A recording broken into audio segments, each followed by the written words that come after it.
of unwarranted influence, whether sought or unsought, by the military-industrial complex. Why We Fight won the Grand Jury Prize at the 2005 Sundance Film Festival and featured Karen Katowski.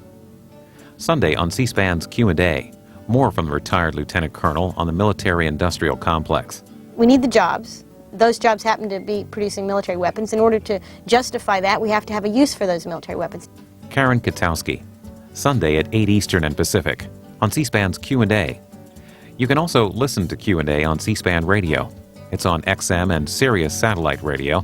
It's also online as a C-SPAN podcast.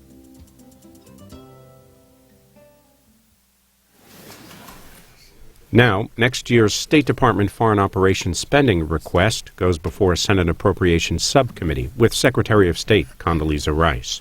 After this, a hearing on protection from radioactive weapons. The hearing will come to order. Madam Secretary, I apologize for holding you up. Today's hearing will examine the fiscal 07 budget requests for your department and foreign operations, and obviously affords us an opportunity to learn more about the transformational diplomacy and foreign assistance reform. I expect there will also be a question or two on matters falling under the subcommittee's jurisdiction regarding the fiscal 06 supplemental request. My opening statement will be brief, quite brief. The President's request totals $33.8 billion, 23.7 in foreign operations and 10.1 in State Department operations and related programs. This would represent an increase of $2.8 billion and $600 million respectively above last year's enacted levels. As in previous years, significant resources are targeted toward the Middle East, South Asia, the Millennium Challenge Corporation, and combating HIV/AIDS. The President is to be commended for his commitment to advancing democracy worldwide as reflected in the National Security Strategy and through his words and deeds. According to the Office of Management and Budget, the fiscal 07 request includes $1.7 billion for democracy, governance, and human rights programs, an increase of $400 million above the fiscal 06 estimated levels. As this subcommittee has long been a strong supporter of freedom abroad, most recently demonstrated in the creation of a new Democracy Fund account in the bill last year, it would be helpful certainly to hear your views on why democracy promotion is such a priority of this administration. Is there a connection between good governance and poverty alleviation? What role do democracy programs play in the war against terrorism? Should more activities be targeted toward Asia and the former Soviet Union, where countries like Belarus and Russia seem to be heading in the wrong direction? As you were recently in Southeast Asia, I'd appreciate hearing more about your trip, particularly any insights you may have with regard to the Burma problem. Let me also state for the record that I recognize your strong support for the struggle for freedom in Burma and the aggressive efforts of the State Department to encourage other governments to take that posture as well and to support Aung San Suu Kyi's noble cause. I'm hopeful that the administration can again urge the United Nations Security Council to debate the security threat Burma poses to the region. This year we need a formal debate and a resolution on Burma at the UN. Let me close by reiterating my concern with terrorism in Southeast Asia. I note that the request includes $32 million in military assistance for countries in that region. It's actually a decrease of $6 million below the previous fiscal year, and $9.8 million for military training programs. While I support the increase in military aid to Indonesia, whose democratic achievements since 1998 have been remarkable, I hope you will clarify the $12 million cut to the Philippines. Many of us remain concerned with the ongoing conflict in the southern Philippines. Again, Madam Secretary, thank you for being here. Let me turn to Senator Leahy, and then we'll get right to your statement. Thank you, Mr. Chairman, and Madam Secretary, always good to have you here. This is probably the first and last time we're going to hear from you on the fiscal year 2007 budget request until we get our 302B allocation. That bill's on the floor of the Senate. That time the game's pretty much over because we usually lose ground in conference with the House, programs that are important to you and to us are cut further. These hearings are good, but I think you and the State Department could fight a lot harder on it. You have allies with Senator McConnell and myself, but you got a lot of people who are not allies, and we have to convince them too. Now, I believe your transformational diplomacy initiative has much to recommend it. We've discussed this before. I commend you for it. But I think the funds requested fall short of what you need.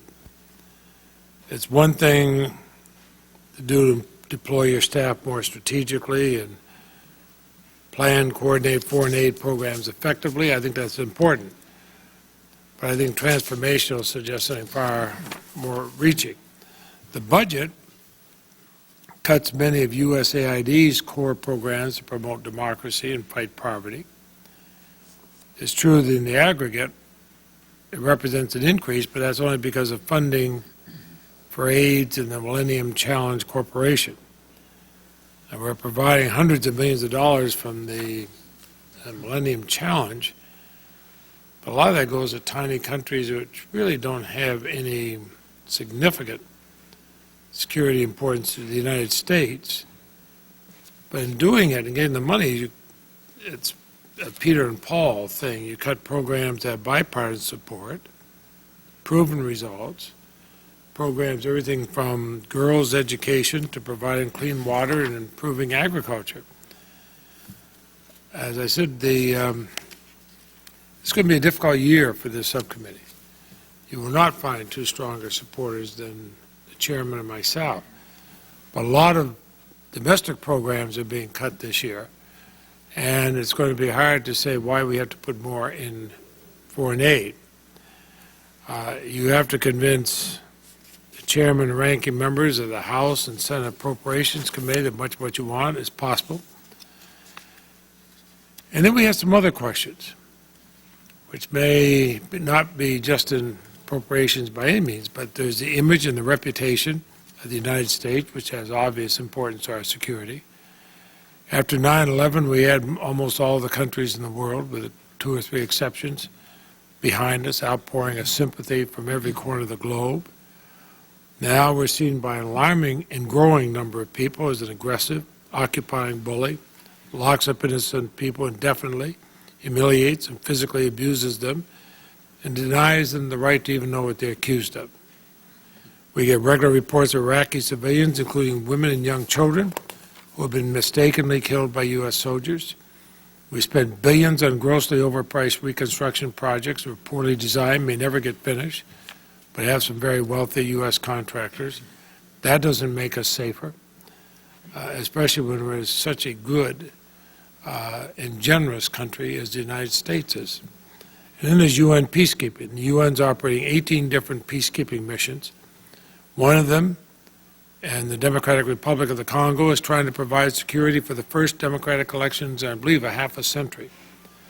Same time, it's coping with armed militias, every possible logistical challenge in a destitute country, a country the size of Western Europe, but one with virtually no infrastructure. That's one example. Darfur will be next, involves similar challenges and costs. We vote to send UN peacekeepers to some of the world's most dangerous places, but then we underfund these missions. I might point out that underfunding them, they together cost in a year less than our military spends in a week in Iraq. It's time for us and the other nations that don't contribute troops to them to support these missions the way we would expect our own soldiers to be supported. So those are some areas of concern. I'll put the rest of my statement on the record because I'm waiting to hear from you, and I've already discussed with you a couple of the questions I'll be raising.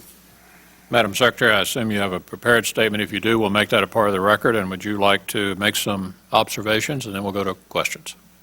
Thank you very much, Mr. Chairman, Senator Leahy, Senator Bennett. I thank you very much for this opportunity, and I will ask to enter my entire statement into the record, but I'll just make a few comments so that we may have ample time for discussion and questions. I do want to thank the members of this committee for the tremendous support that you've given to our need to support our men and women who practice diplomacy. The funding requested by the President for the State Department and for foreign operations, of course, does more than just support diplomacy, because it is really strengthening our national security. The challenges that we face are, of course, sometimes military, but overwhelmingly they are political and economic, and they are a matter of helping to create a cadre of states that are well-governed and that are democratic.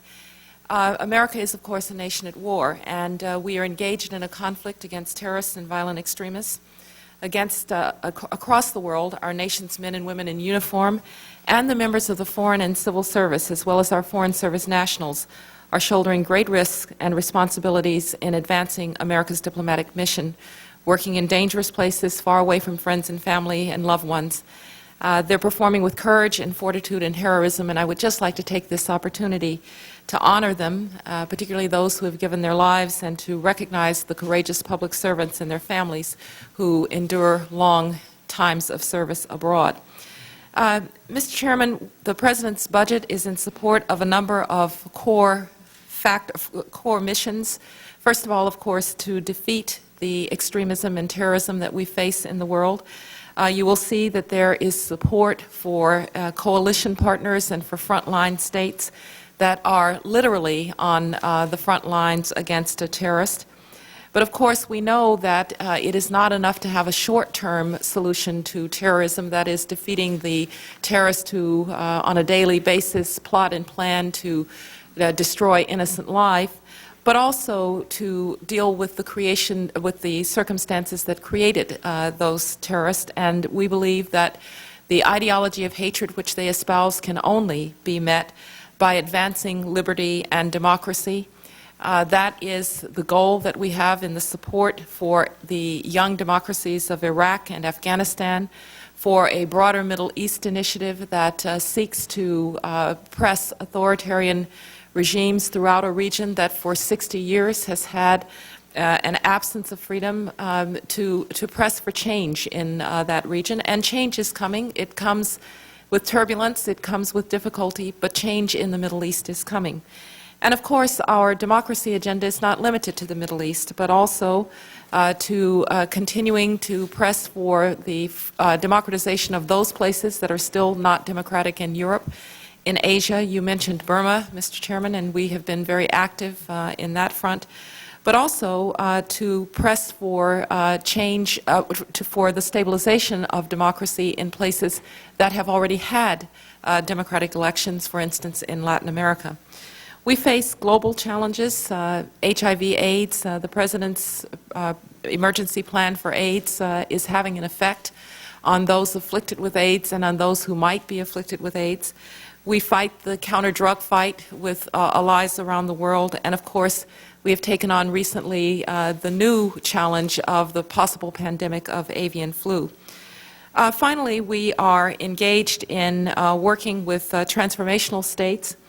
Those are the states that we believe have the capacity to make a great leap forward. They are states that are very poor, where poverty is still a problem, but where they can be recognized for their democratic tendencies, for their good governance, for their desire to fight corruption. It is really a new paradigm for the delivery of foreign assistance, and the President's Millennium Challenge account has been a real tool in pressing countries to deal with the kinds of problems that retard development and that retard the development of state capacity, so that American foreign assistance is not simply a crutch, but rather an enabling mechanism for states to one day become independent of foreign assistance and to be able to attract trade and investment, which is, after all, how states really grow. Let me say that we have a number of initiatives underway in the Department, what we've called transformational diplomacy, and I would only mention two. That is that we have done a good deal now of global repositioning. We have repositioned 100 people from posts that are, we believe, posts that can afford to have fewer personnel, to reposition them to frontline posts in places like India and China, where we really need more people.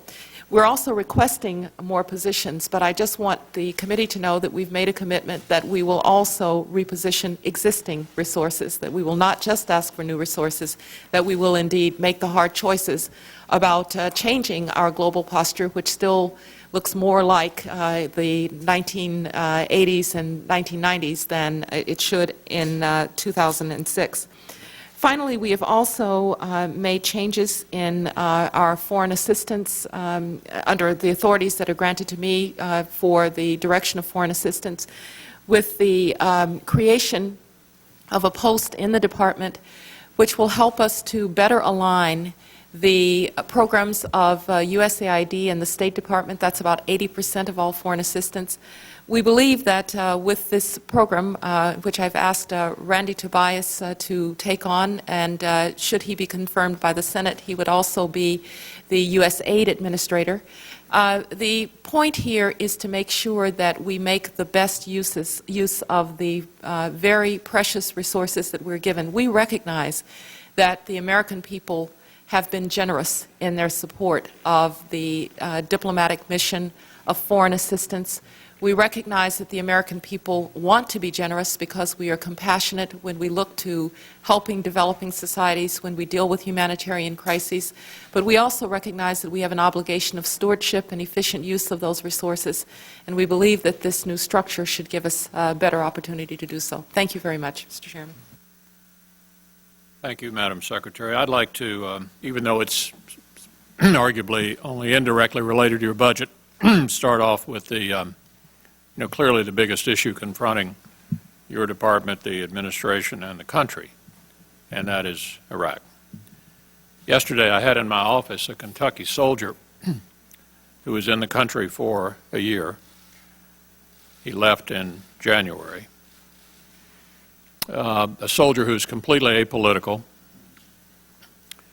who gave me a report on his own initiative of his observations of what had happened during his year there.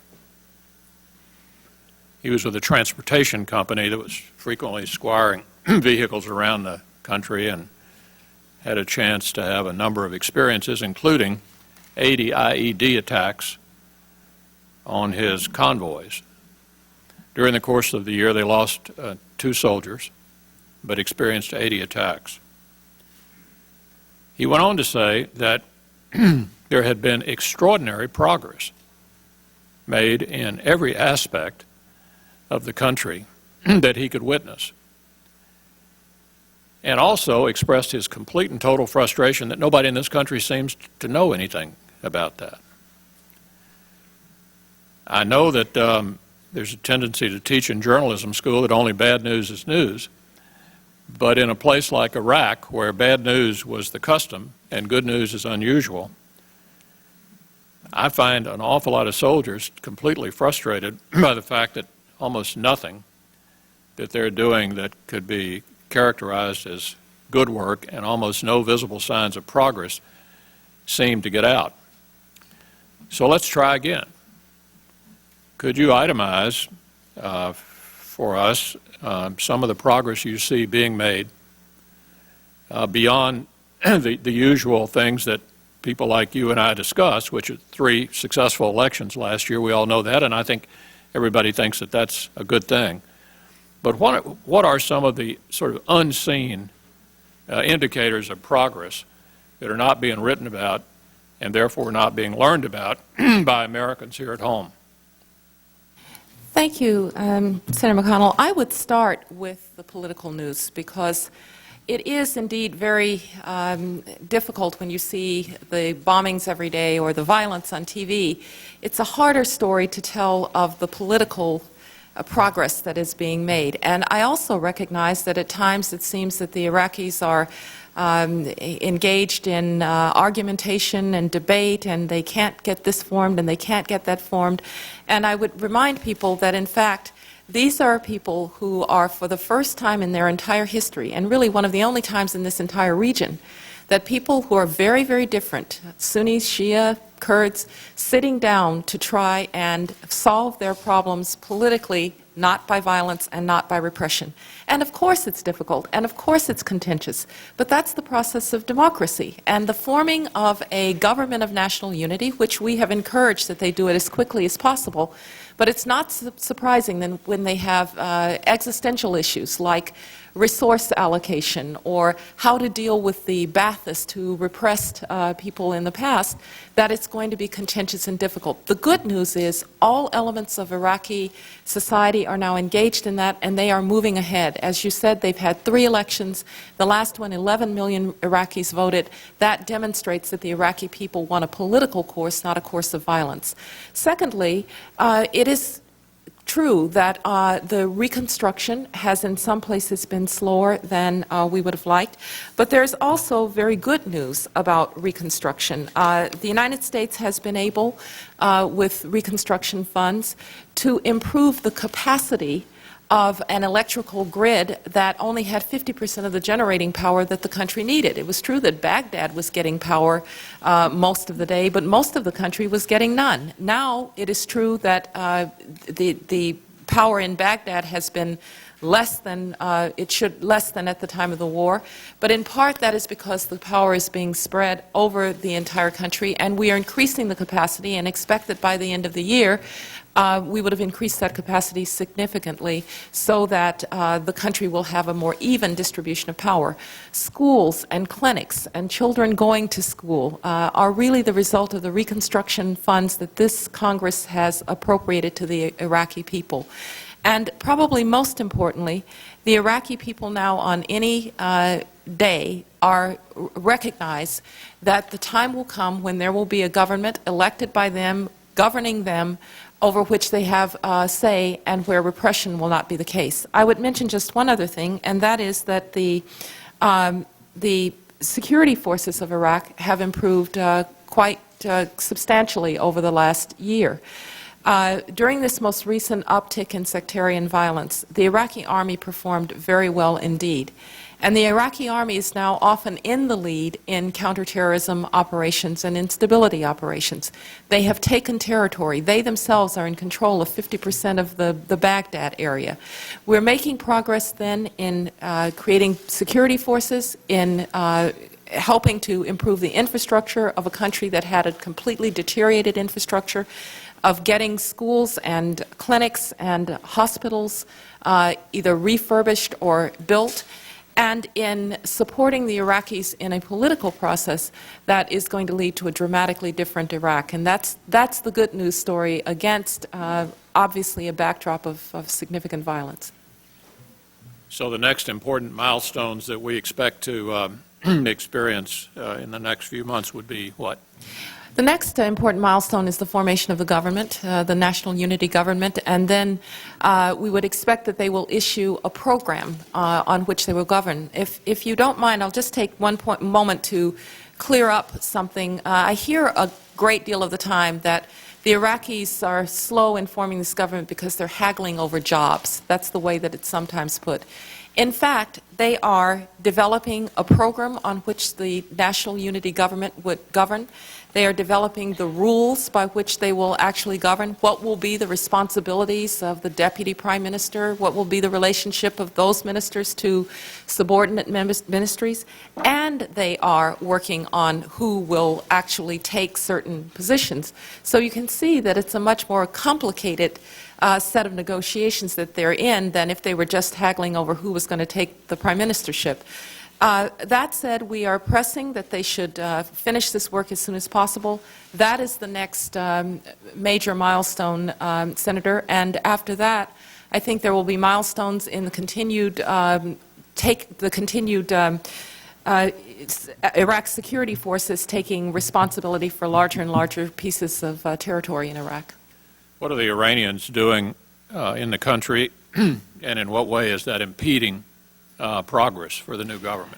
Well, the Iranians are not helpful in the south. We believe that there's indications that they may be supporting troublemakers, militias, and the like in that region. We also are concerned that they are not always transparent in relations with people in Iraq about trying to influence the direction of Iraq. We believe that the Iraqis believe, and we don't disagree, that Iran has to be a good neighbor, that they ought to have a good relationship with Iran. The British, of course, have been concerned that Iranian technology has showed up in some of the IEDs that are so devastating to personnel in Iraq. And so there are several elements of Iranian policy that we find deeply troubling. Should Zal Khalilzad exercise the authority that he has to meet with the Iranian ambassador, an authority he's had for several months, these are some of the issues that we would intend to bring up with Iran in what would be a very limited set of discussions about Iraq. Two more questions before I turn to Senator Leahy. Am I correct that American casualties are substantially down in recent months? And is that, if I'm correct about that, is that a reflection of just what you were talking about earlier, that the Iraqis are taking on more and more of the burden of being on the point and dealing with the security issues? Yes. Senator, the trends are, as you noted, of course, every casualty is one that we mourn, but the trends are in that direction. Some of it may indeed be as a result of the fact that the Iraqis are more on the front line. There are some who believe that the insurgents or the terrorists have also taken a different tactic in who they are actually going after. But whatever the case, we would hope that as Iraqis step forward more and more, that in fact they're going to have to do the brunt of the fighting. That's only as it should be, because Iraq is their country. Finally, on this round, what did you make of the reports that the Russians were providing information to Saddam as we began the war? I have gotten my hands on the document, which I wanted to do, and I have talked with the Russian foreign minister and asked them to look into this and to take it very seriously. We take very seriously any implication that someone might have been passing information that endangered the operation at the outset of the war. And we will look for an answer back from the Russian government once hopefully they've had a chance to look into it. Senator Leahy. Thank you. And will we be able to find out what that answer is? Absolutely. We've wanted not to conclude before we have the discussion, but it's obviously a very serious matter, and we're taking it up with the Russians. Madam Secretary, while we were waiting before the hearing began, I discussed a matter which I have a great deal of concern. That's the matter of Charles Taylor. A number of us had urged Nigeria for years to transfer Charles Taylor to the Special Court for Sierra Leone. We asked the State Department for a strategy to getting Taylor to the court. We haven't had that. Finally, last week, Liberia and Nigeria cleared the way for getting Taylor to the court, which was good news. But then, rather than turn Taylor over, Nigerian President Obasanjo told Liberia just come and get him. Now we find out, according to the reports, that he's escaped and no longer be in Nigeria. Escaped from the rather luxury villa where he was sitting and involving himself with matters in a number of countries. Now, if he's after all that time he's been sitting there, for all that time nothing happened, finally they said, okay, now we'll turn him over, and then they let him escape. That it boggles the imagination. It's totally outrageous. President Obasanjo has for years thwarted attempts to get Taylor to a court. I believe he bears responsibility for letting him escape. I understand he plans to meet with President Bush at the White House tomorrow. I would urge you to cancel that visit. Cancel that visit until Taylor is in custody of the court where he belongs. I think it would send all the wrong things if he escapes them one day and the next day the person who had him in custody and let him escape is greeted at the White House. I comment on that? Well, thank you, Senator. I certainly believe that the Nigerian government has a responsibility to transfer Charles Taylor safely through Liberian custody so that he can be brought to the court. I can't confirm at this point what has happened to Charles Taylor, whether or not he has escaped, but obviously it would be a matter of the utmost seriousness if that did indeed take place. The Nigerians indeed did take Charles Taylor at the behest of the international community, but I think there was an understanding that he would be monitored and that he would be at some point, President Obasanjo said, when there was a Liberian government, turned over for prosecution by the court. And we were on course for that. If we are no longer on course for that, then we will have to examine why this happened and have consequences accordingly. But you said two things. One, he'd be monitored, and secondly, when there's a government in Liberia, he could be turned over. Now, they do have a democratically elected president. She was here just recently visiting, a very impressive person. But the monitoring was, without going into things in open session, I think it's pretty open secret that if he's being monitored, he was involved in activities outside of Nigerian borders in a great deal. So the monitoring broke down, if there was any monitoring. Whoever was supposed to do the monitoring, that broke down almost from the beginning. And so they had a couple strikes against him. One, that broke down. Two, he wasn't turned over. There was a court prepared to take him to Sierra Leone. He could have gone there. Now, if he's escaped, I think after the monitoring failed, after getting him to a court failed, after keeping him in custody failed, I really think it would be a mistake to have him here in a visit with the kind of imprimatur of the United States on that visit that a presidential meeting would bring about. We considered a very serious matter, Senator, if he is indeed escaped. Very serious. Do you agree with me that Charles Taylor is a threat Absolutely. to security in that region? Absolutely. And many of us consider him a mass murderer, too, for what he did before. I think that it was really the president who, at one point when he was in Africa, insisted that he step down. We then supported the Liberians to end the violence there. In fact, at one point having Marines help in ending that violence. And we believe now that we have a great deal at stake also in the success of the new Liberian government. And so I strongly agree with you, Senator. It's a very serious matter. In that regard, considering what it cost when we did intervene, let's be willing to spend a fraction of that money now to help the new president succeed. Sometimes success is a lot less expensive than trying to clean up the mess afterward, as you know. We have a thing called the Western Hemisphere Travel Initiative. It's an enacted Intelligence Reform Act. One of these ideas that kind of zips through, and now the Department of State and Homeland Security have to implement it. We're talking about what we do with the Canadian border and the Mexican border. It's almost treating them as though they're both the same thing. They're not. Canada, last I looked, was our largest trading partner. We got a huge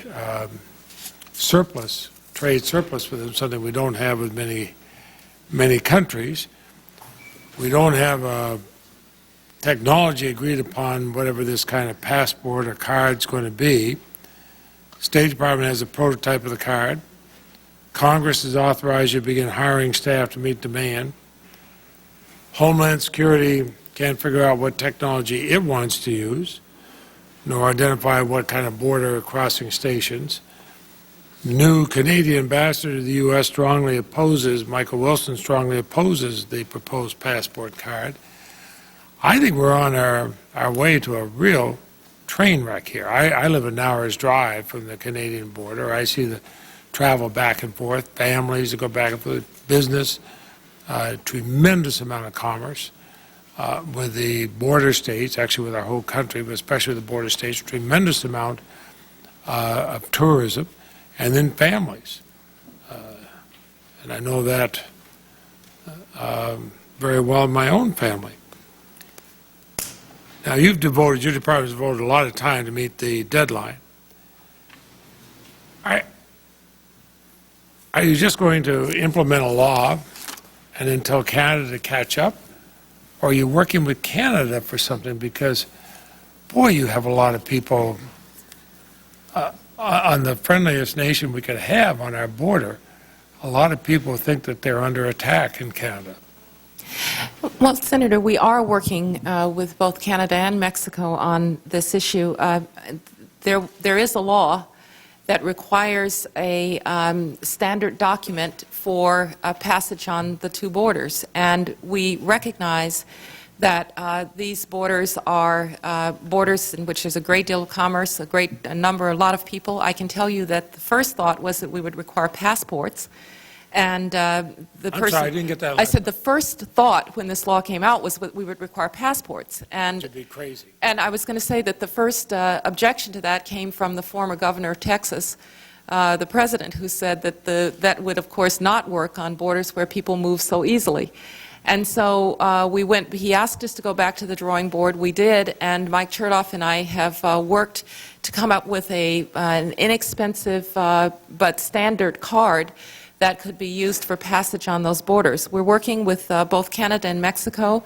We've gotten favorable response to the initiative that Mike Chertoff and I have taken, and we will try to make it as favorable in Canada? Well, favorable from my Canadian counterpart at the time. Of course, there's a new government in Canada, but my Canadian counterpart at the time and Mexican counterpart understand that we have the law, and they want us to help. They want to help us implement it in a way that's as helpful as possible. You said it's in the law. Has the administration said to anybody? I mean, the administration's party controls the House and Senate. They suggested that maybe you wanted to put something in the law to delay this for a while, or perhaps to look at it again. If a family of four, for example, from Canada is going to have to spend about $250 to come down and visit the United States and spend money, they're not going to come down to the United States and spend money. Well, it's our hope that, Senator, we can have an answer that is in fact inexpensive and that is perhaps a one-time issuance where people can go back and forth, who go back and forth often.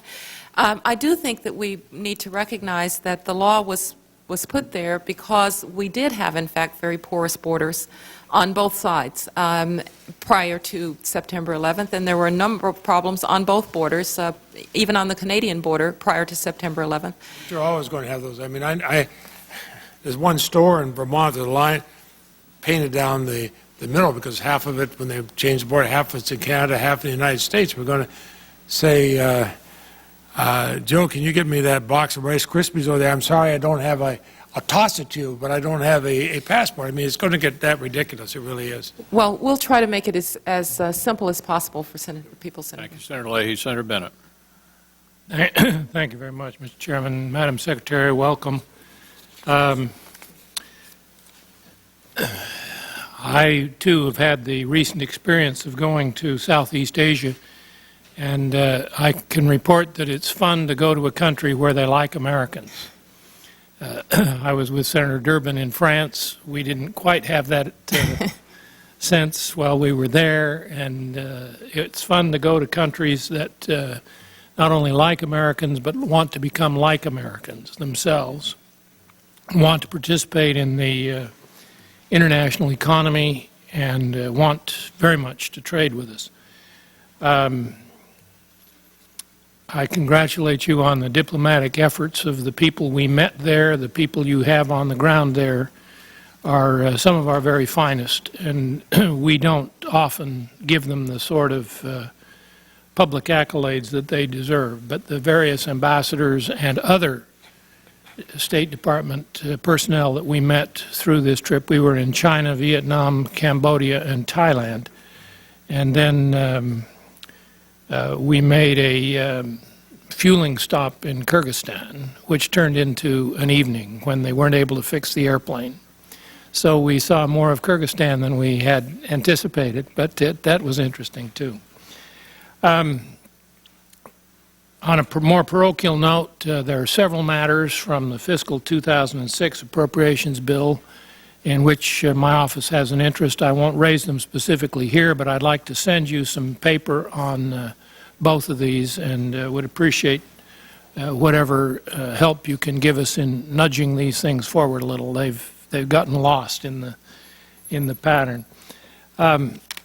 You're aware, I'm sure, of my continuing support of microenterprise activities. This is something that I've pushed since I've been a senator, and particularly since I've been a member of this committee. Can you focus on that for us just a minute as to what's included in the 2007 budget and what you see for that kind of activity? Yes, absolutely, Senator. I can try to break out the numbers for you. I'll send you the numbers, but let me just say that we've had a very strong emphasis on microenterprise in a number of places around the world. In Africa, in particular, we've had a strong financing, microenterprise approach.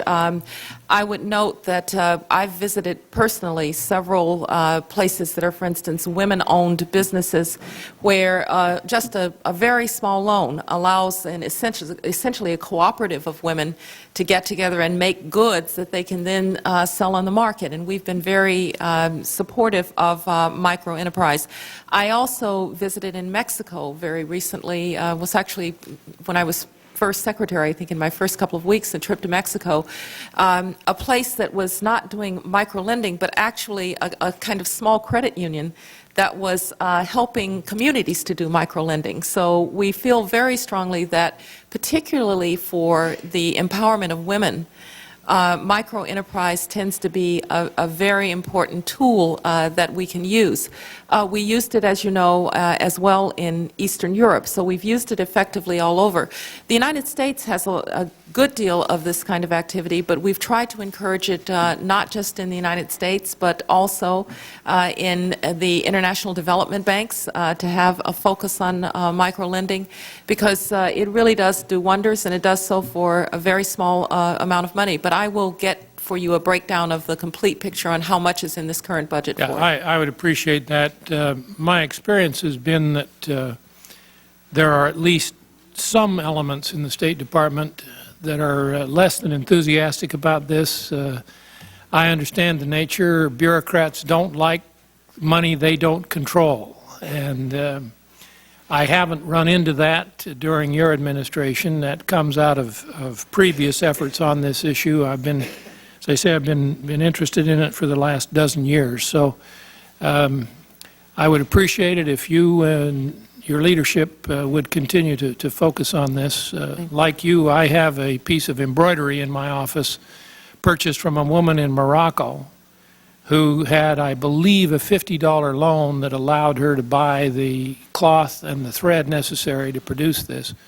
She was working on one when I saw her in Morocco, and I said, "Can I buy that from you?" And she said, "No, this one's already sold." So she did another one for me and sent it to me, and I keep it as a memento of how important that program is. Let's talk about the UN. The UN has had some rough times. The oil for food scandal, I don't think has played itself out yet, although we may have most of the problem out as a result of the Volcker report.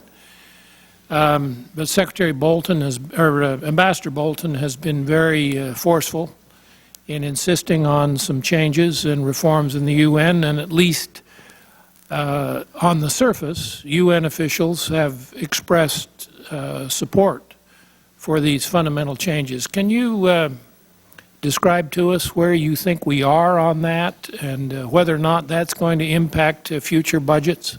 Absolutely. Senator, we have been very strong advocates of UN reform, and of course there's been complete bipartisan support for pushing that agenda, and coming even out of the commission that was headed by Senator Mitchell and Newt Gingrich. It was a very good roadmap, in a sense, for a lot that had to go on in the United Nations. We've had some progress. There are small things, like, for instance, there is now an ethics office, which one would have thought would have been useful some time ago, but we did finally get that.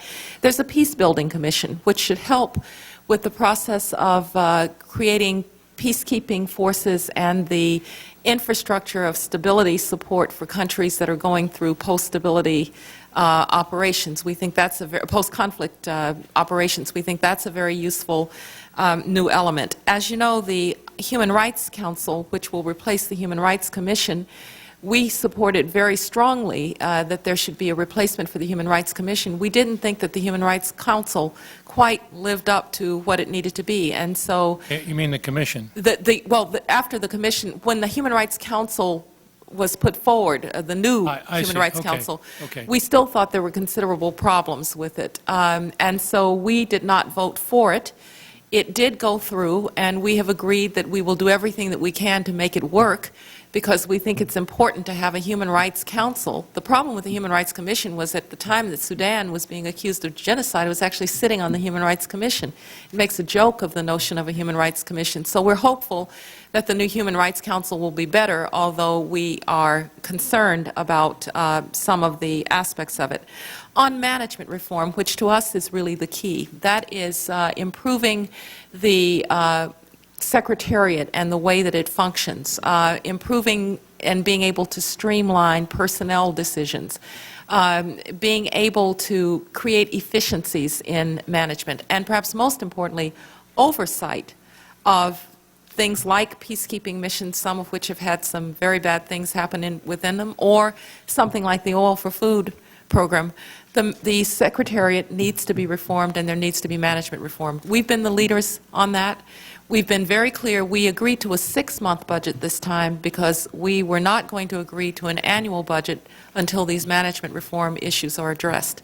So we are working cooperatively, but we've also made very clear that we have to be able to, I have to be able to come to you and say that the American taxpayer dollar is being spent well in the UN, and that the current structures do not allow us to have the kind of oversight and transparency and accountability that we need. And so we'll continue to press this reform agenda very hard.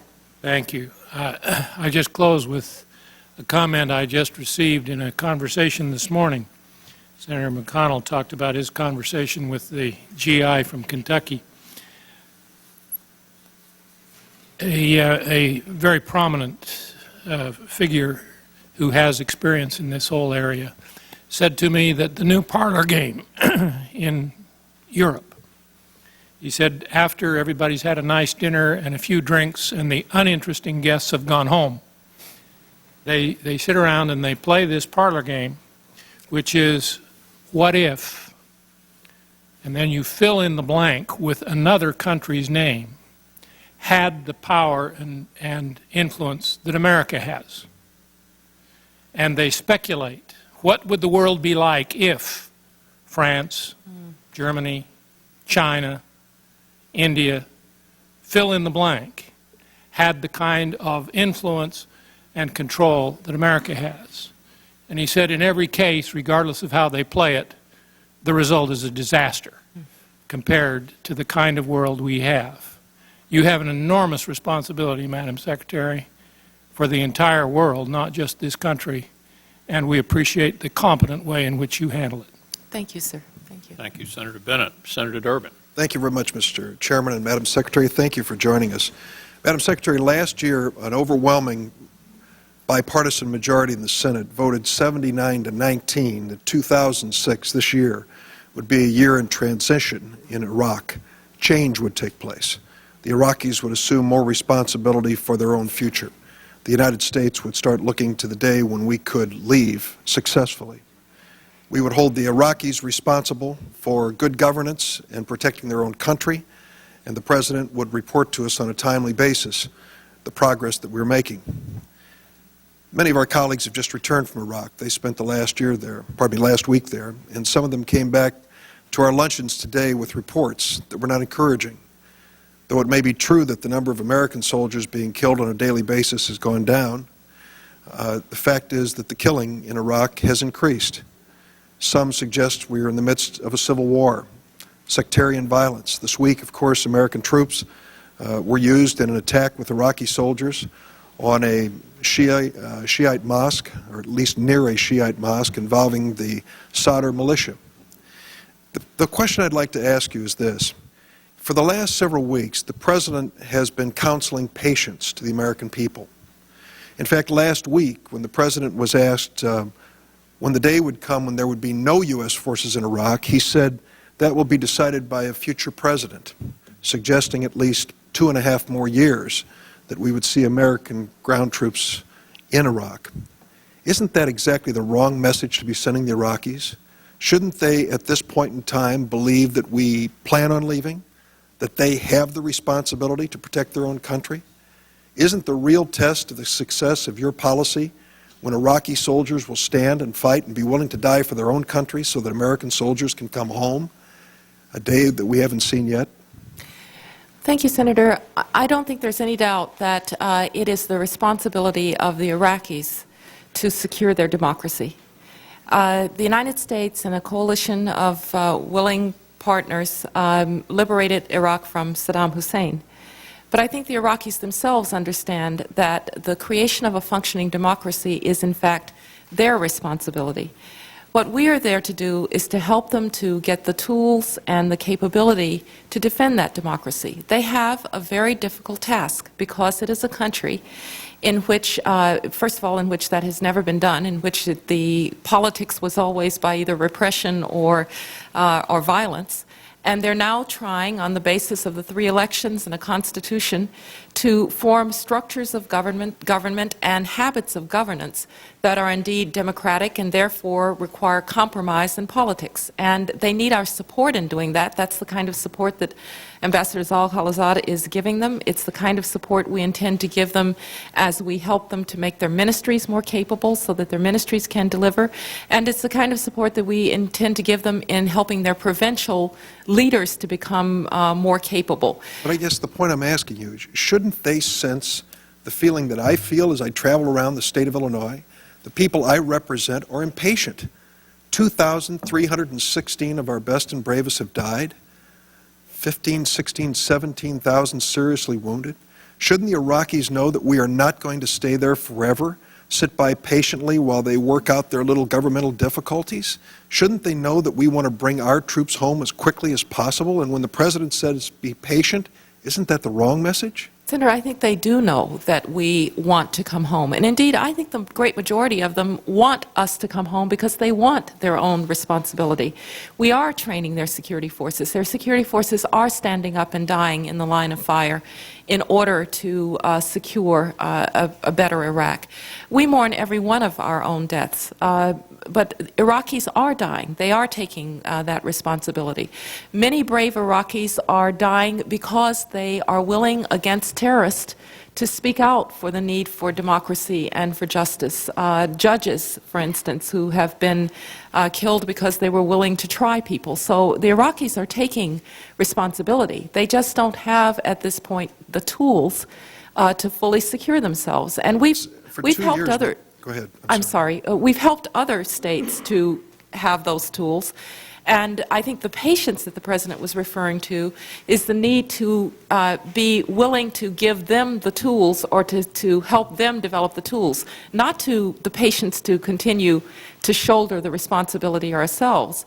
I think they're doing it. I would just suggest on the government formation that we are pressing them that this needs to get done and get done very soon, but they're doing something very difficult. Sunnis were not a part of the political process until very recently, and they've now been brought into the political process. They're really dealing with some of the hard issues that they must deal with in order for this government to function. I would just say, Madam Secretary, we have given them, over the past 3 years, many things, including a lot of American lives and American soldiers risking their lives, billions of dollars, support that we've never given to other countries in the past. We've given to them, we've stood by them, deposed their dictator, tried to bring them to the point of self-governance.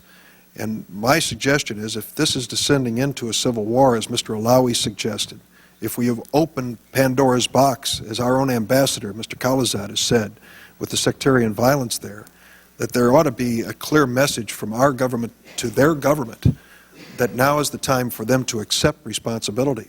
For 2 years, we've been told we're training soldiers, we're training policemen, things are going along just fine, and yet the American soldiers are still there. The National Guard units are still being rotated into Iraq. The families back home are going through the stress of separation that still continues to this day. I just don't sense the feeling in the administration as we voted in the Senate that this is truly going to be a year of transition, that we will see American troops coming home. And that's why the President's message, I think, does not make it clear and may send a mixed signal at a time when we should be extremely clear. Yes, well, Senator, the President's message, I think, first of all, was a very particular question, but he's been very clear that it's that we will come home when the Iraqis are capable of performing these functions themselves. I think General Casey has testified that it'll all be conditions-based, but we anticipate that there can be reductions of American forces. But I think we have to remember why we're in Iraq. And I know that there were disagreements about whether or not it was time to deal with the threat of Saddam Hussein. But by dealing with the threat of Saddam Hussein, by taking out the most murderous and aggressive dictator in the region, we have helped to create conditions in the Middle East in which it can be a different kind of Middle East, a Middle East in which you're not going to have the kind of ideologies of hatred that led people to fly airplanes into buildings on September 11th.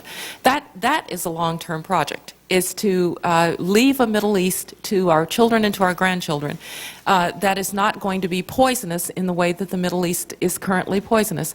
So I think when we think about what support we're giving to the Iraqis or the Afghans or to the broader Middle East initiative, that we think about it not just in terms of how it will make their lives better, but in terms of how it will make our lives more secure. And that's why we're in Iraq. You mentioned the coalition that came together for the invasion, coalition of the willing, as the administration called it, primarily the British and others who were supporting us, but the British larger in number than others. That coalition has dwindled, has it not, over the years? It's really become more and more an American force with few allies actually on the ground risking their lives. What does that tell us about the worldview of what we're trying to achieve in Iraq? Well, in fact, the coalition, with a few exceptions, has stayed relatively stable. We have had troops from as far away as South Korea. The South Koreans just agreed to re-up on their presence there. Poland just agreed to re-up on their presence there. Some forces have been taken out, but the countries have gone to other kinds of missions. For instance, the Dutch, who removed their forces, are now very integrally engaged in the training process for Iraqi forces. So I think you would find that if you went down the list of coalition members, with a few exceptions, we've lost very few, and we have lost almost none in terms of support for the Iraqi enterprise, even if their forces are no longer on the ground. Well, I don't question that many nations have sent something, and we thank each one of them for doing that. But it clearly is an American undertaking with the help of some coalition partners, and it's become more American by the day as they've reduced their numbers and our troops have had to stand alone, or few, I should say, stand more to themselves and not with the broader coalition that initially started. And I think that is a troubling development. It suggests that if the goals you described, which sound so good as you speak them, were so clear to the rest of the world, they would be joining us. They have not. Senator, I just think, and I can get you the numbers, but I think with very few exceptions, the numbers of states actually represented on the ground is substantially as it was when we started. The difference is that we are using more Iraqi forces. That has allowed us to rely less on some coalition forces. There are places that are now stable where coalition forces can actually be removed because those places are stable. But yes, the United States bore, in really commensurate with our size and military power, most of the weight of the military operation. Britain, of course, was the second largest, and there have been contingents from others. But I think it's important not just to focus on the numbers. The commitment of all of these countries to actually send their soldiers into harm's way. Japan, for the first time since World War II, to send its forces from the Asian continent. South Korea to send its forces into Iraq. Small countries like Estonia and Lithuania and Latvia to send their forces into Iraq because they understand the price of freedom, I think is something we ought to applaud. Thank you, Madam Secretary. Thanks, Senator Durbin. Senator Brownback. Thanks, Mr. Chairman, and welcome, Secretary. Thank you. Glad to see you here, and congratulations on a lot of initiatives you have going. You've got a lot of irons in the fire, and I'm appreciative of them. I want to talk about, if I could, Iran, then Sudan and Chad, and then finish up on North Korea. Just give you kind of a sequence of things I'd like to talk about. First, appreciate your request for the $75 million on Iran and democracy building and the supplemental. Bulk of that request for broadcasting purposes. I wondered if you could outline for us kind of your current state of thinking of how we address the issue of Iran, lead sponsor of terrorism, lead state sponsor of terrorism in the world, apparently seeking nuclear technology for weaponizing purposes. I don't know that anybody knows that for sure, but I would appreciate your thinking about how do we go at Iran? Well, thank you, Senator. I think there's no doubt that Iran is the single biggest threat from a state that we face. And as you've put it, it is the fact that they're seeking, we believe, a nuclear weapon. Indeed, they're seeking, or at least they're seeking, under cover of civil nuclear power, to acquire the technologies that would make them capable of creating a nuclear weapon. They are the central banker for terrorism in the Middle East, and problems in Iraq, problems in Lebanon through Hezbollah, problems in the Palestinian territories through some of the arms that they use of terrorism, and of course it goes without saying, an unelected few who repress the aspirations of the Iranian people. And so we have built an international coalition. The diplomacy, I think, has gone relatively well to tell the Iranians that they will be isolated from the international community if they continue to seek the weapons, the nuclear activities that they are seeking that could lead to a weapon. We need now to broaden that thinking and that coalition, not just to what Iran is doing on the nuclear side, but what they're also doing on terrorism.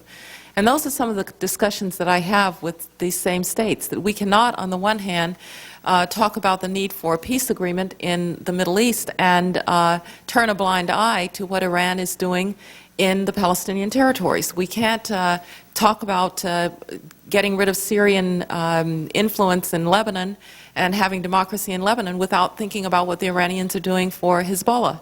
And so we have a number of tools, I think, at our disposal, including in sharpening the contradiction between the Iranian people and a regime that does not represent them, through our democracy activities, through broadcasting, through support for non-governmental organizations there, through highlighting the Iranian human rights record, and, if necessary, within the UN Security Council, going to other measures that, should the Iranians not turn around on their nuclear effort, going to other measures that would further isolate the Iranian government. So we have a full program, but I think diagnosing the problem is the most important, and it is that Iran is a problem not just on the nuclear side, but also concerning terrorism and its human rights record at home. Are you getting cooperation from the Europeans in a fair degree on this, or it seems like we get a lot more, I hear a lot more, but I'm not seeing the actions taking place from the Europeans?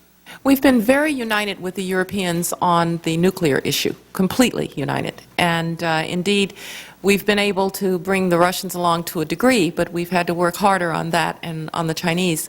The Europeans also increasingly note the problems with the Iranian regime. And in this regard, the rise of President Ahmadinejad, who talks in very clear, shall I say, ways about the ambitions of the Iranian regime, has made it clear to allies who thought, I think, the Iranian regime was just a normal regime whose interests could be accommodated, to really worry about the true nature of the Iranian regime. When you have a president of a country saying that another country should be wiped off the map, that's just not right in civilized company in the diplomatic arena, and I think it has helped crystallize what kind of regime Iran really is.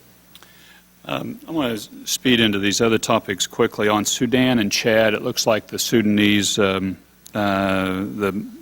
genocide in Sudan is spreading to Chad, and many of the same tools being used. I'm hopeful that we can get NATO involved in this operation. The UN, the African Union, has worked some and been somewhat helpful, but it's not stopped it at all, and it appears to be starting to back up again.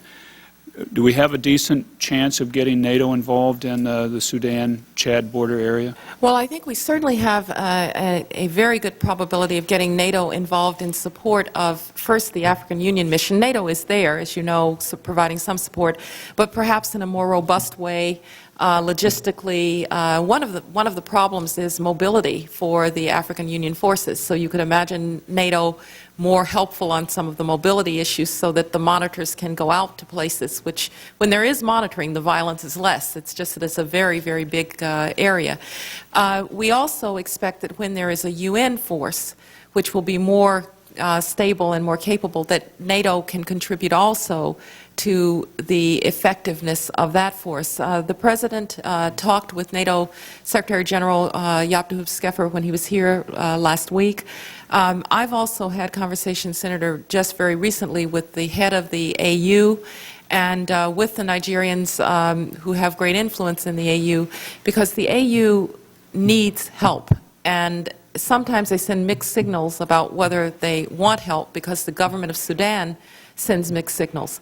We're all for a peace process going forward, and we're working very hard on that peace process. But we also have to be sure that the violence doesn't worsen in the meantime. And you rightly note that Western Darfur, where the troubles in Chad threaten to really create a really bad situation, we've got to deal with that, and we can only deal with that with more robust security forces. Well, I think we're really going to have to step it up. Now, I applaud what the President has done on it, but people are still dying, and they're dying now, spreading into Chad. And I appreciate what you have done. I appreciate particularly what the Assistant Secretary has done, been over there 4 times, and the President's very aware of it. But the genocide continues, and it's spreading now into another country. And I would really implore you to, we can't even stepping it up further. I noted in one of your testimonies recently you were calling for North Korean refugees to be admitted to the United States. Thank you. That's in the North Korean Human Rights Act to allow that to take place. I've talked with Secretary Chertoff about allowing them into the United States. That's been the holdup before. Has been Department of Homeland Security. I'm hopeful, really, we can. I think that really would send a strong signal to the North Koreans that we're serious about this, and that the human rights issues are at the core of the violations of what this regime has done in North Korea. And in 2 weeks, we'll have a group, a North Korean rally here in Capitol Hill with a number of refugees. I hope, if your schedule would allow it, you or even the President could meet with some of these refugees. They have incredible stories to tell of what they've experienced and the difficulty that they've had. But I do think us going not just at the nuclear questions on the 6-party talks, which I think is good and important, but to expand the debate into the human rights area, where the North Koreans are amongst the world's worst, if not the world's worst, on human rights violations. And you got a lot of people coming out now to talk. Right. Yep. They can tell real stories about, this is what I experienced there. Would be very, very useful and an important thing to say what this regime is. Agree completely, Senator. And we also, as you know, have a human rights envoy in Jay Lefkowitz, who is trying to spread the word also around the world. We think one of the important elements here is to mobilize public opinion internationally about the human rights situation in North Korea. We're working on a bill on African aid mirrored or targeted after the malaria effort that the President did last year. When we dug into this topic, we found that about 90% of our malaria funding was going to conferences and consultants. And most of the African leadership was saying, you know, we know what to do here. We don't have any money to do it with. And so they wanted assistance for bed nets, sprays, drugs. And they said that will really help. And the President redirected the funding. What I've noticed in the African aid area, in the times I've been there, is we've put millions, billions of dollars into aid in Africa, and there are many countries that are worse off today than 20 years ago. And a lot of the money is scattershot, a lot of the money is spent on conferences and consultants and in capitals, and the problem is outside of the capital, and it's not the need for another building in the capital city. And so I'd like to see us, and we're working on this, to go at this approach where we get, let's say, half the aid that goes to Africa goes for things or training Africans to do things, like doctors or teachers. rather than conferences and consultants, and we'll be working further with your office on that. Well, thank you, Senator. I will be a willing partner in that because I think building capability, not building dependency, is part of this. And I think also making sure that we're getting out and really touching people's lives is very important. Randy Tobias will, I think, be a focal point for that. Should it be confirmed? Already met with him. Thank you. Thanks. Good. Thank you, Senator Brownback. Senator Bond. Thank you very much, Mr. Chairman and Madam Secretary. I just returned from meeting with a lot of your people in Seoul, Korea, and in Delhi, in New Delhi, and you know, some of the things that just seem to make sense to me that we ought to be using some of that malaria money for DDT spraying. That would save a whole lot of lives with minimal risk. But in North Korea, the anecdotes we had, I tell my colleague from Kansas what they told us. They rescued a full-grown man from North Korea who'd fallen in the river. They outfitted him. It's easy to outfit him because the full-grown man was 5'1", weighed 120, because of the near-starvation diets they live on. And they've got a great project, an industrial park just over the line in North Korea. And the stories we hear is that the North Korean government would be paid $50 a month for the laborers, and the laborers may get a whopping $5 or $6 a month out of it. And that, obviously, I concur with Senator Brownback on this extreme problems there. I want to commend your operations in India. I had a thorough briefing with your USAID director there, and they seem to be doing the proactive things, bringing in all the different resources that are needed to help India with its tremendously overwhelming poverty issue in so many of the rural areas. And one of the things I particularly commend them is their participation in the President's Agricultural Knowledge Initiative in India. And the USAID office there is going to U.S. land-grant colleges, which makes a whole lot of sense to me. And they will bring in the ag econ experts. They will have to bring in farm credit resources, and they also need to bring in food processors. Now, India is going to have to wake up and lift some of the regulatory red tape burdens on businesses. I told them that we are more than willing to help if you have a system under which U.S. businesses can come in and provide assistance. But I was recalled that question I've asked you previously, because when I returned from Afghanistan, I learned from the President of Afghanistan and people over there, including our uniformed officers, that they are not getting the agricultural assistance that they need. It was apparently a contractor had not been able to provide those resources, and it was my recommendation that USAID reprogram a small amount of that money and work in concert with our very able and dedicated land-grant colleges to bring extension service personnel over. And I wonder if there are funds that could be reprogrammed, because it is critical in the effort to stabilize Afghanistan that when let's say not we, but when the poppy fields are destroyed, the poppy farmers have an alternative source of income and some way of getting back on their feet, whether it's pomegranates or other crops that they raise. Is there some way that money could be reprogrammed, or what can you do on that? Well, we do have a substantial alternative livelihood program going in Afghanistan to try to support the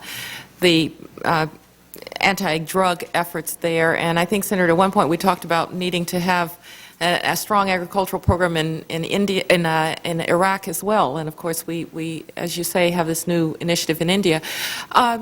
As I understood your intervention the last time, you were asking, though, more about the structure of what we're doing than just are we spending money. In other words, the use perhaps of extension programs and of the land-grant colleges. And we will take a look at whether our programs are able to fully deliver. I'm actually a big fan of the land-grant colleges. I know the good work that they've done in agricultural extension. They're very popular because of what they've done in India, did during the Green Revolution and going forward. And again, it's something that we'll certainly want to look at with our Afghan people. I don't know about the reprogramming of monies that have already been dedicated to what is a substantial program on alternative livelihoods, but it's something we'd certainly want to look at in the structuring of our programs. I think it's a very useful thought. I've done a lot of inquiry about the effectiveness of our agricultural efforts in Afghanistan, both from knowledgeable experts in agriculture from the United States, our leaders in that part of the world, and from the Afghan leadership itself. And the simple answer is it is not working. And I can give you more details if we have a face-to-face discussion. But it isn't working, and we're just trying to make sure it works, because I think everybody realizes if we cannot wean the Afghan agriculture off of its poppy production, then we are going to have continuing problems. And it should not be that hard once you give the farmers on the ground an alternative crop. They're not getting that much from poppies. It's the warlords who are making the money off of it. But indigenous agriculture, if brought back, ought to be able to give them the livelihood, and we need to deal other ways with the warlords to get them out of the production business. Let me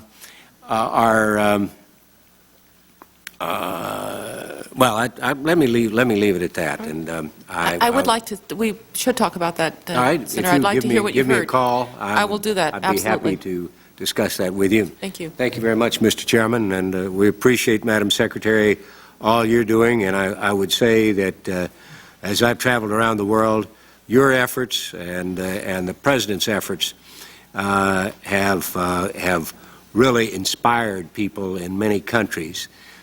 India is one of the most enthusiastic countries. They talked about the nuclear initiative that the President proposed. That was new to me, but my due diligence, and I agree with the President and will strongly support the President in his proposal that can provide the energy that India needs to begin to bring its population up, particularly in the rural areas. Thank you. Thank you, Senator. Thank you, Senator Bond. Thanks to the leadership of the President and you, the world's list of pariah regimes is a little bit smaller than it was when you came to office.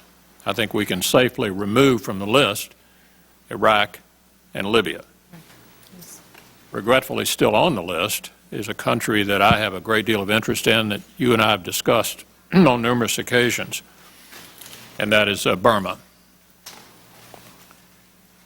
Nothing ever seems to change there since the democratic election in 1990, which was swept by Aung San Suu Kyi and the National League for Democracy, shortly after which she was basically put under house arrest, and except for a brief period of time a couple of years ago, has remained there for 16 years. I'm told the Malaysian foreign minister went to the country recently. I don't know whether he requested to see Suu Kyi or not, but he did not. In fact, he didn't even see Tan Sui, the top general. What, in your view, could the UN do to begin to squeeze this regime? What are you all doing, the administration doing, to try to move the UN in that direction? And if we're having problems getting there, who is preventing progress toward putting the kind of light on that regime that it well deserves, and I think is the only way that gives us a chance to change it down the road. Thank you, Senator. Well, you're absolutely. Burma is one of the very worst regimes in the world, and we have succeeded over the last year in getting a discussion of Burma at the Security Council. We finally were able to remove the blocks to doing that, and I think that did raise the profile for a lot of countries that perhaps did not focus as intensely on what was going on in Burma. For instance, a number of my European colleagues told me that after that discussion, they went back and looked at what they had been doing on the Burma human rights dialogue, and that they are now increasing their activities concerning this. So that's very helpful. But the truth of the matter is we need more help in the region.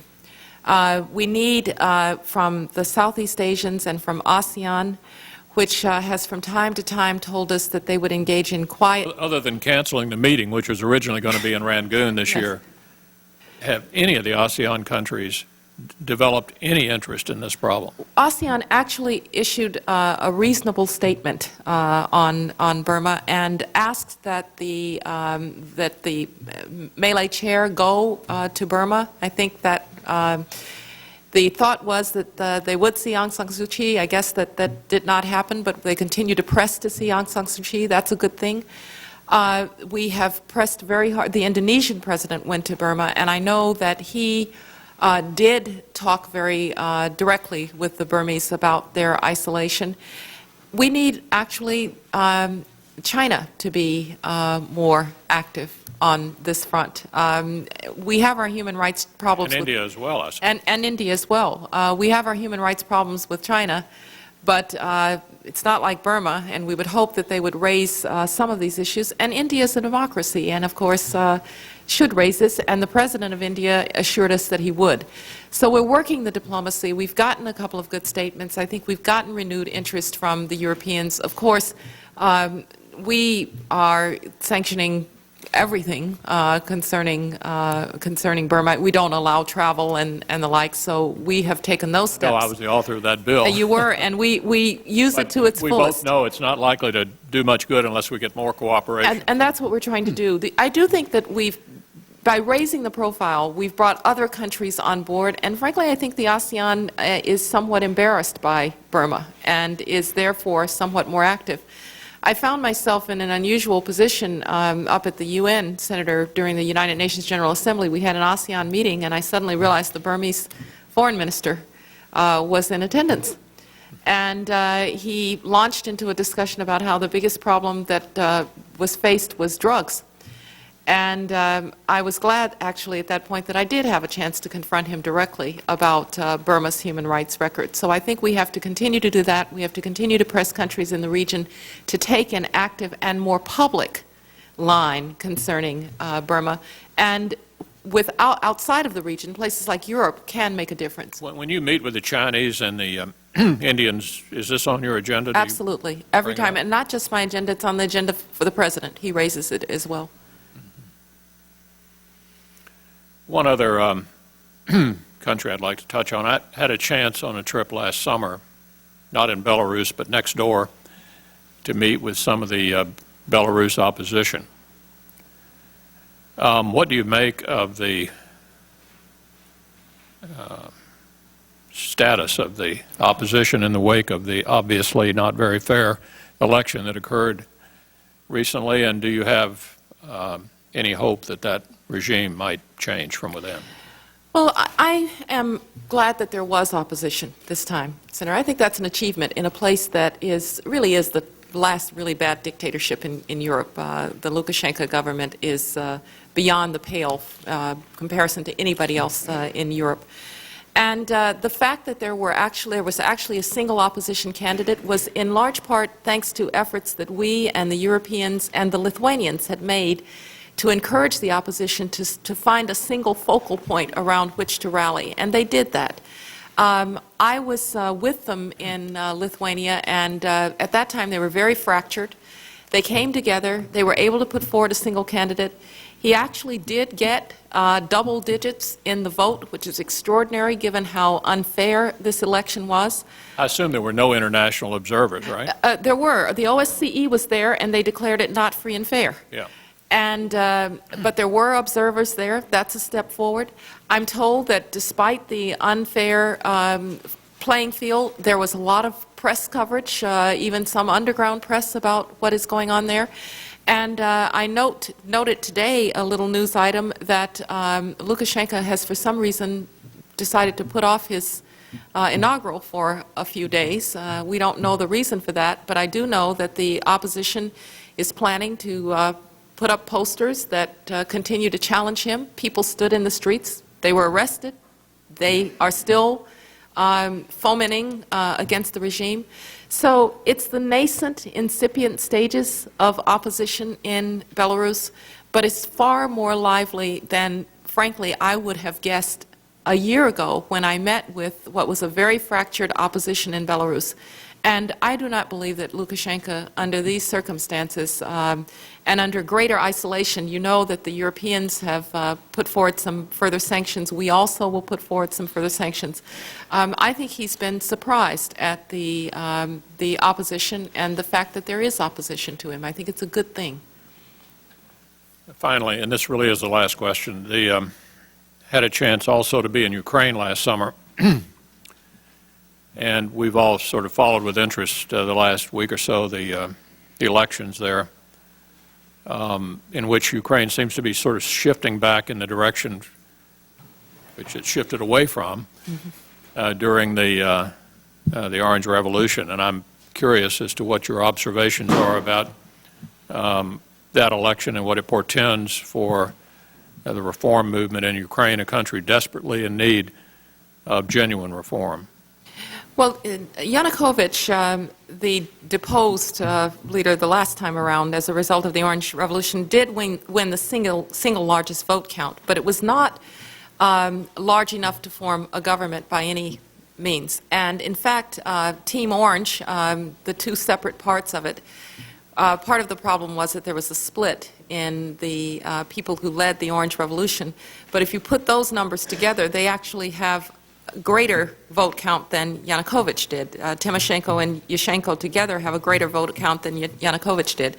So I think it's probably fair to say that the expectations of what the Orange Revolution could deliver probably were out of line with what they were actually able to deliver. They did have some splits, personality differences, policy differences that weakened their united effort. But we will see now what happens in government formation. I'm encouraged by the fact that you still had, despite all the problems that the reform movement has had, that you still had more votes on that reform side than you had on the side of the Party of Regions, which is the Yanukovych, is Under interesting. their system, what does that in effect mean? That the reformers will have a majority in the parliament? Well, it means that they will now, you have separate blocks, and they will now have to form a government. And so some combination of blocks have to come together in order to appoint the prime minister. I should say that, of course, we'll work with whatever government comes into being there. It is our hope that whatever government comes into being, whether that is the bloc that includes Team Orange or if it's the Yanukovych bloc, is going to be respectful of what the Ukrainian people have clearly spoken for, which is reform, independence of Ukrainian policy, and a desire to have good relations with the West. So we will see